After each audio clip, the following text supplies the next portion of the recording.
नमस्कार सर। सत साहेब आपणଙ୍କ ନାଁ କ'ଣ ଆଉ କୋଉଠୁ ଆସିଛନ୍ତି? मोर ना हूँ रत्नाकर खमारी। मुझे सम्बलपुर जिले में मोर घर। आगु मु सम्बलपुर जिलार परमाणपुर गाँव में रोली किंतु एबे प्राय 20 वर्ष हो गलानी ये सम्बलपुर सहर में रोचे। ଆପଣ କାମ କ'ଣ କରନ୍ତି? मु मोर अध्यापना थिला मोर चाकरी। प्रथमे रेडाकोल कॉलेज रे जॉइन कली एवं सीटी 15 वर्ष व्यतीत कला परे ट्रांसफर है झारसुगुड़ा कॉलेज को, जोटा कि एलएन कॉलेज झारसुगुड़ा। सीटी पुणी 15 वर्ष रहिला परे राजांगपुर को गोटे वर्ष हेली गली एवं तापरे लास्ट 4 वर्ष वेदव्यास कॉलेज राउरकेला रे मु सीट्रु अब्याहति नेली। ଆପଣ ସନ୍ଥ ରାମପାଲଜୀ ମହାରାଜଙ୍କ ଠାରୁ କେବେ ନାମ ଦୀକ୍ଷା ଗ୍ରହଣ କରେ? संत रामपाल जी महाराज ठारू 2013 मसीहा मार्च मास 31 तारिख दिन मु दीक्षा ग्रहण कली। ସନ୍ଥ ରାମପାଲଜୀ ମହାରାଜଙ୍କ ଠାରୁ ନାମ ଦୀକ୍ଷା ନେବା ଆଗରୁ ଆପଣ କାହାକୁ ଗୁରୁ କରିଥିଲେ ଓ କୋଉ ଭକ୍ତି ସାଧନା କରୁଥିଲେ? हाँ ये संत रामपाल जी महाराज ठारू दीक्षा नेबा पूर्व मु बहुत गुड़े गुरुंकर संधान रे आसीछि एवं तांकर ठारू विशेष लाभ मते मिली नथिला।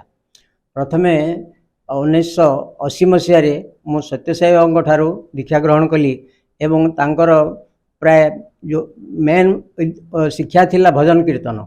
भजन करी लोक को खुशी करूथिले एवं ता द्वारा विशेष ज्ञान मु जो सब वही तांकटू पढ़िली। प्राय सब साई लिटरेचर मो पाखरे थिला। जितेबेले जाओ बही जो बही बाहरुथिला मु किणी आनुथिली एवं पढ़ुथिली, किंतु से सब खाली एइतिर पर्यवसित होई रहउथिला जे भजन गाओ एवं लोक को आप्यायित करो एटा हैला। किंतु सेठी रहिला परे मोर आ गोटे अनुभव कथा मु कहूची। जोगी जोगानंदंकर गोटे पुस्तक पढ़िली जोटा कि ऑटोबायोग्राफी ऑफ ए जोगी। से बहुत जोगी मानकर वर्णना दिया जाइतिला, जेमिति कि लाहिड़ी महाशय तापर जे कि बनारस रे तांकर अछि आश्रम, तापर युक्तेश्वर गिरी जे कि पुरी रे करार आश्रम तांकर अछि, जोगानंदंकर आश्रम आमर झारखंड रो रांची रे अछि। से सब गुड़ाक मु जाउथिली एवं बहुत अधिक मात्रा जड़ित थी।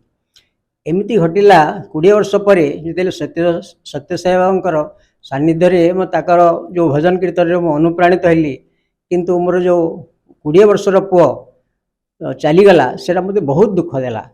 सेटा पुणी एइथि बेसी दुख देला जे सत्य साई बाबा जड़े बड़ भक्त होई तांको आश्रम रे रेंगाली सम्बलपुर जिलार रेंगाली ठारे गोटे आश्रम अच्छी।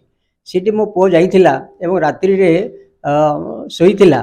सकाळु गाधोई जावा बेले से पोखरी रे बुड़ी गला।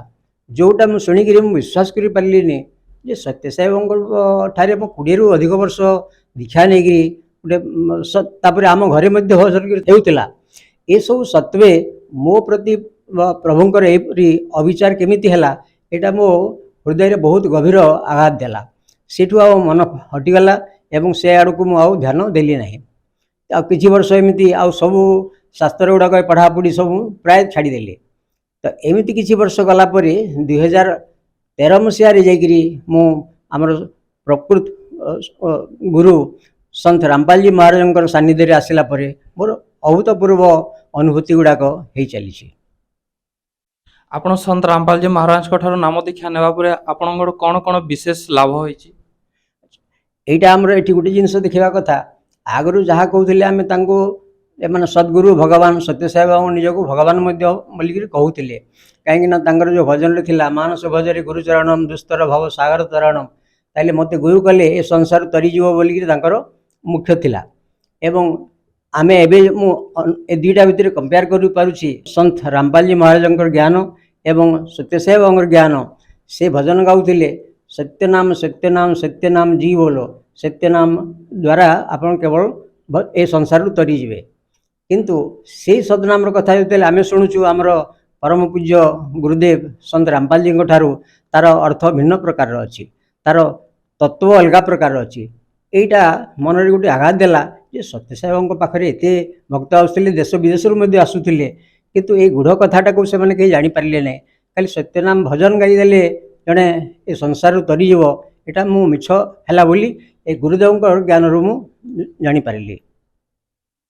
आपण जड़े उच्च शिक्षित व्यक्ति जड़े अध्यापक थिले, तथापि यही आध्यात्मिक मार्ग रे जोड़ी हो रही आ जो माने आध्यात्मिक जिनिस को आज भी विश्वास करती नहीं सेमानक विषय आपण कोन कहबाक चाहछन्ती। एटी गोटे कथा आमर मन रखा कथा जे साधारणतः ये मनुष्य जीवन पाइछु एटा अति दुर्लभ जन्म कहीं जिते कीट पतंग पशु पक्षी अच्छा समग्र सृष्टि रे सबुठारु श्रेष्ठ जन्म होची मनुष्य जन्म आ बहुत पुण्य बल से मनुष्य जन्मटी मिली थाए। यही मनुष्य जन्म मिली केवल आमर मुक्ति पाइबा आ चारोटी पाद अच्छी ता पूर्व धर्म अर्थ काम एवं मोक्ष अर्थात आमर जीवन यापन धर्म मार्ग कटेवा तापर अर्थ उपार्जन करवा सद्मार्ग धर्म अर्थ पर आसला काम काम माने कामना कामना रखा आम केमी भगवत प्राप्ति करें भगवत प्राप्ति द्वारा कौन लाभ हम मोक्ष प्राप्ति हम तो से मोक्षर अर्थ कौन मोक्षर साधारण भाव अर्थ आम जाचु मोह को क्षय कर नाम हूँ मोक्ष। तो मोह ये सांसारिक कौन वस्तु कौन व्यक्ति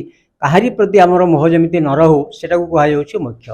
आ जोटा आम प्रकृति में हृदयंगम कर पारि मुझे गुरु संत रामपाल जी महाराज ठारू आसला कहीं ठारू मंत्र ग्रहण कलापर मोर मन में जो सब प्रकार विकार भावना आसला सब कटिगला जो सब अज्ञान गुड़ाक आसला से सब हटिगला कहीं आगु जो जो गुरु मैंने जमी सत्य साई बाबा योगानंद एवं युक्तेश्वर गिरी श्यामाचरण लाहिड़ी एम जहाँ सब दीक्षा दौले जड़े अद्वैत गुरु थे निरंजन स्वामी तांको पाखरे मध्य मु 7-8 वर्ष साधना करिछि से माने प्रकृत अर्थ मोक्षर को जानू नथिले कहीं भगवत गीता से माने पढ़ुछंती भगवत गीतार से 17 अध्याय 23 मंत्र एबे भी मन पड़े ओम तत्सत जोटा अच्छी सेटा त्रिविध स्मृत 3टा भिन्न भिन्न उपाय स्मरण करने को पड़ो किंतु सत्यसाई समय यहाँ मुझी ओम तत्सत यहाँ को भजन खाली गाइले तुम मोक्ष हो यहाँ बड़ दुख आसला एत बड़ से गुरु है प्रकृत अर्थटा को से लोकलोचन को आनी पारि नथिले आबे से ओम तत्सतर अर्थटा प्रकृति बुझिली आम गुरु संत रामपाल जी महाराज ठारू ये ओम गोटे मंत्र तत् आउ गोटे मंत्र एवं सत एटा सब सांकेतिक एटा गुरु ठारू दीक्षा नाला परे आमे से गुड़ तत्व जानी पारिलु। आजिर समाज गुरुजी मानक ठारू नाम दीक्षा ग्रहण करी भक्ति साधना करने को अंधश्रद्धा भक्ति बोली विवेचना करिथांती आपण संत रामपाल जी महाराज ठारे ए विषय की पार्थक्य देखिछंती।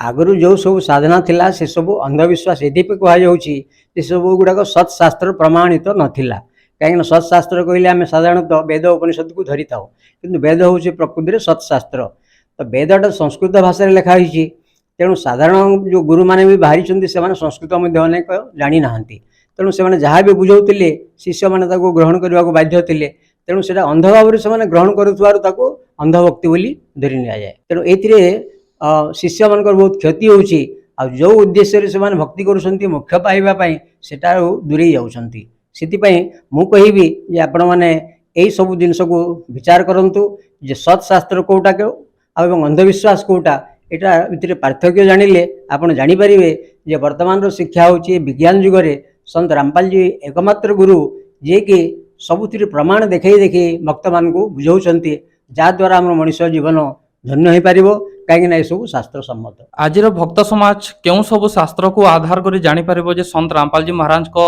शास्त्र अनुकूल भक्ति साधना प्रदान करुछंती एतिपई तो आमर मुख्य हला जे वेद को ग्रहण करवा तो वेदटा हूँ मुख्य शास्त्र धर्मशास्त्र ताकू आम समस्त साधारण साधारण भक्त बुझीपारे ना तेणु गुरु नकले मो ज्ञान कहूँ पाइबू अर्जुन बोली गीतार कहुई तेणु गुरु करवा आमर अनिवार्य किंतु गुरु जे खाली गुरु करदे हेनी सद्गुरु पाइबा दरकार सद्गुरु से कौन होते से तत्वदर्शी होते तत्व कौन जाना दरकार तार प्रकृत अर्थ कौन से सब शास्त्र प्रमाणित कि नुहे यहाँ प्राय गुरु मैंने जानी ना से तत्वदर्शी सन्त नुहति तेणु तत्वदर्शी ठारू दीक्षा नहीं मनुष्य जीवन को से सफल करें। आज समाज को आपण कौन संदेश देवाक चाहते मु समस्त को निवेदन करी जे वर्तमान समय बहुत परिवर्तन हो जाइए आगु जो सब अंधविश्वास रे आम भक्त मैंने माति आगे चलूला एवं निज जीवन में कौन उन्नति आनी पारु नथिला एबे से समय चली जाइए एवं वर्तमान समग्र विश्व रे एकमात्र तत्वदर्शी संत होती संत रामपाल जी महाराज कारण से होती परमात्मा कबीर पूर्ण अवतार तेणु एके द्विधा नहीं कि संदेह नहीं तेणु समस्त समाज को मु निवेदन करी जे एमाने संत रामपाल जी लिखित समस्त पुस्तक पढ़ंतु एवं तांको दौथुवा दीक्षा रे दीक्षित होई तांको निज जीवन को धन्य करंतु। ଯେଉଁମାନେ ସନ୍ତ ରାମପାଲଜୀ ମହାରାଜଙ୍କ ଠାରୁ ନାମ ଦୀକ୍ଷା ନେବାକୁ ଚାହିଁବେ ସେମାନେ କିପରି ସମ୍ପର୍କ କରିପାରିବେ? ଏଥିପାଇଁ ଏବେ ବହୁତ ସୁବିଧା ହେଇଛି ଯେ ବର୍ତ୍ତମାନ ଯୁଗରେ ତ ଟିଭି ପ୍ରାୟ ସବୁ ଘରେ ଘରେ ସବୁ ଛୋଟ ଛୁଆମାନେ ବି ଜାଣୁଛନ୍ତି। ତେଣୁ ସେ ତାର ସଦ୍ବ୍ୟବହାର ଆମେ ଏମିତି କରିବା ଯେ ପ୍ରାୟ ବହୁତ ଗୁଡ଼ିଏ ଚ୍ୟାନେଲରେ ସନ୍ତ ରାମପାଲଜୀ ମହାରାଜଙ୍କର ଜ୍ଞାନ ପ୍ରଚାରିତ ହେଉଛି। ତାପରେ ୟୁଟ୍ୟୁବ ମାଧ୍ୟମରେ ମଧ୍ୟ ସେଗୁଡ଼ାକ ଆମ ଲୋକଲୋଚନକୁ ଆସୁଛି। ତେଣୁ ବର୍ତ୍ତମାନ ବିଭିନ୍ନ ସାଧନା ମଧ୍ୟରେ ହେଉଛି ସନ୍ଧ୍ୟା 7:30ରୁ 8:30 ଯାଏ 1 ଘଣ୍ଟା ଦେଉଛି। ସକାଳେ 5:55ରୁ 6:55, ଦିନ 2ଟାରେ ଶ୍ରଦ୍ଧା ଚ୍ୟାନେଲ, ଏମିତି ବହୁତ ଗୁଡ଼ିଏ ଚ୍ୟାନେଲରେ ତାଙ୍କର ଯେଉଁ ଜ୍ଞାନ ପ୍ରଚାରିତ ହେଉଛି। ଧନ୍ୟବାଦ ସାର୍। ସତ୍ ସାଇ